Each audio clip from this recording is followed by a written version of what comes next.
Hello, Perfect Death here, and I'm gonna bring a Victory Bells video on the tribal class of destroyers that are available in the game. Two of which are starter options, Cossack and Zulu. I actually picked Cossack as starter, and recently got Nubian, who I've been working on leveling up as well. Now, a bit of historical context for the tribal class destroyer is it was one of Britain's more larger destroyer types that they had built during the war, and that puts them into a pretty interesting position as when we do look at their stats, they do have a weight capacity sitting close to 500 when they are stock. So some of them are a little lower because I have the engineer guy who gives a slight penalty to their weight capacity, but I tend to put a cutoff at about 500 and above. I consider large destroyers, and then below 300 I consider like small destroyers. And so the tribal class sits in this nice position of being pretty big, but not so big that they draw a lot of fire, because size does determine whether or not the enemy is going to aim for them, and that's because bigger targets are easier to hit. So they're not so small that they don't have a lot of weight capacity for carrying equipment, and they get to still carry lots of weapons. So for their equipment, I did swap out their fire director. The default tribal class director is a 1 redundancy. I researched the Queen Elizabeth class one recently and got it up to them up to 2 redundancy. That's for detecting torpedoes mostly. And again, if you're a smaller target, the AI tends to not want to shoot torpedoes at you. They would rather torpedo a bigger target that's easier to hit. So with that in mind, you can very easily stick with the tribal class directors or another type of 1 redundancy director. The default director is actually quite good normally when it comes to day accuracy, and it does suffer a bit from night accuracy problems. There are some Japanese type directors, for example, that have better night vision. So you could look at researching that one, but I think some people tend to prefer other types of directors for their redundancy one. So if its stock use is good in daytime fighting, and one of the things that I end up doing a lot with the tribal class is going into bad weather to reduce the visibility, because these guns that we start off with have a 17 kilometer or 17,000, I think this is yards actually, 17k range. But I'll actually just swap on over to the dry dock just to show it. I can't actually, but I'm currently researching the gun that they have, and I discovered one of their weapon perks, and that is a severe weather perk, and that allows them to essentially get accuracy and damage bonuses when they are in bad weather conditions. So if you go all in on a tribal class there and try to keep it stock, they're pretty good at fighting during the day in bad weather. That seems to be a theme for their main battery weapons. The default guns themselves, they are a twin rifle gun, and the elevation angle is only a 40 degrees, so it's not a full dual purpose type of gun, but it's able to provide dual purpose aircraft cover for other ships around. in the same fleet, and that's what the British specifically designed this gun for. They limited the elevation of it, and they tried to keep it focused around that, you know, fleet support dual purpose. So it's not a weapon that's able to shoot up high enough to hit dive bombers, but it's able to support the fleet. And the fatigue's fairly high, you know, kind of to be expected for a 2-rifle gun compared to something like, say, the Americans, you know, 5-inch 38 gun. This one is definitely, you can see all the different greens on it. It's got a, you know, very high firing angle, very low fatigue, but it's only a single rifle. So this does do a lot more for anti-surface combat, but that short range can be a bit of a problem.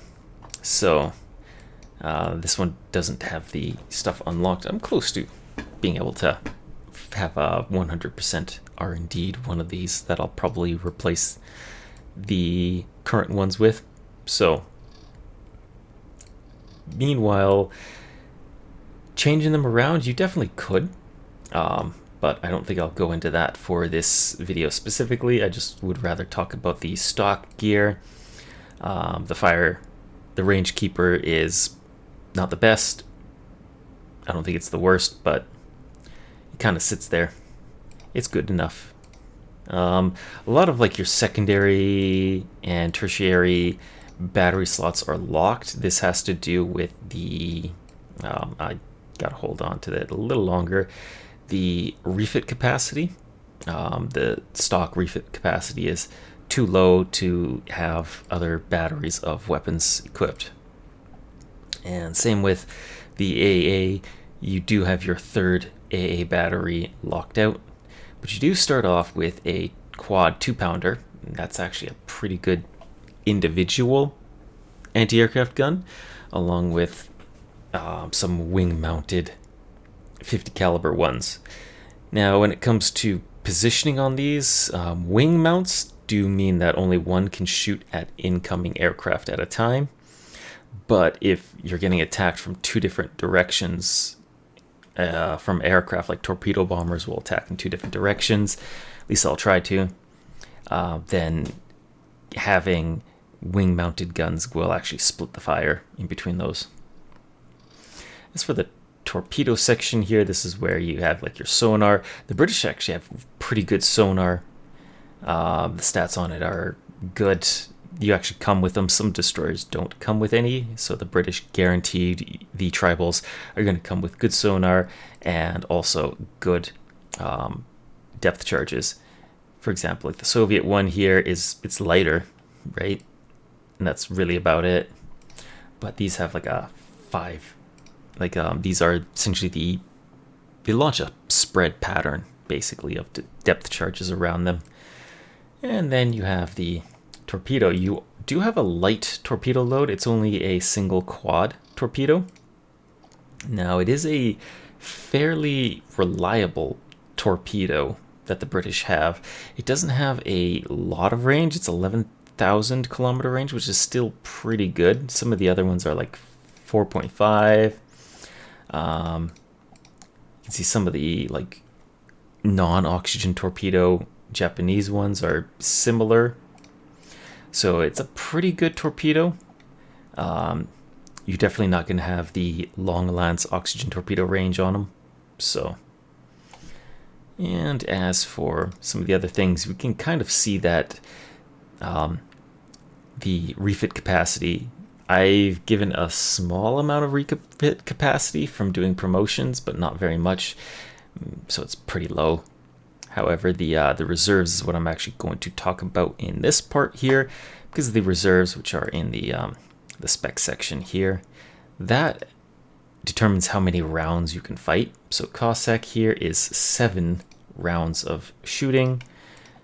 Nubian is 7 rounds as well, or Zulu is 7 rounds, and Nubian is 6 rounds.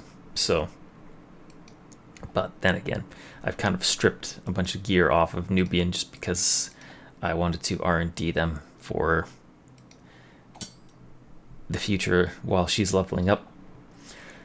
But as for that, I'll finish off by talking about the FC button up here. This is your fleet tactics. So we can see with Cossack as the leader, she'll do torpedo attacks at short and brawl. Nothing fancy until you get to the move speed where she holds at long and medium range, which isn't really optimal for this type of destroyer. So it actually makes Cossack a bad torpedo leader or a bad destroyer leader, because she'll just try to hang out by this long and medium range where the guns don't really do very well. The torpedoes are, you might be, your torpedo attacks are all in short and brawl anyway, so trying to hang out in long and medium, you're not going to use your torpedoes. So Nubian, on the other hand, her air ops are default. She does do the torpedo run at short range, which is pretty strong for deleting stuff, but she also does the hold at range. So the torpedo run thing basically means that all of the destroyers in her division will shoot off all of their torpedoes at one target together.